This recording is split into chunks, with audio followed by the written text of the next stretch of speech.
شمال آپ کو ایبٹ آباد کا وہ ویو دکھا رہا ہے.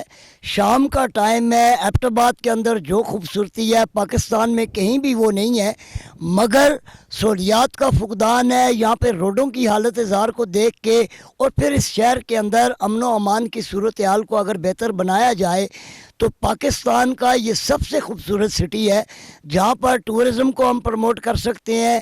اور پاکستان میں جتنے بھی سیاح ہیں وہ یہاں پر تشریف لائیں، وہ دیکھیں کہ ایسے قدرتی حسین و جمیل مناظر ان کو پاکستان میں کہیں پہ بھی نظر نہیں آئیں گے جیسے مناظر آپ کو یہاں پر نظر آ رہے ہیں. میرے عقب میں بانڈا نبی ہے، اور بانڈا نبی ایک مشہور و معروف صوفی بزرگ خان بادشاہ سرکار کا وہاں پہ دربار ہے، اور جس کی وجہ سے یہ علاقہ بڑا مشہور ہے، فقراء کا مسکن رہا ہے.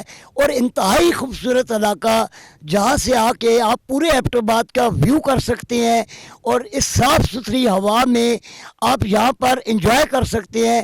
تو ہم پاکستان کے لوگوں کو اور ہزارہ ڈویژن کے عوام کو یہ گزارش کریں گے کہ وہ آئیں یہاں پر اور آ کر اس علاقے کو اپنی آنکھوں سے دیکھیں.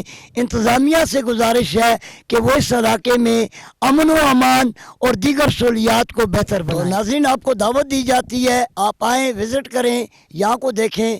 اچھا جی، خدا حافظ، پھر ملتے ہیں.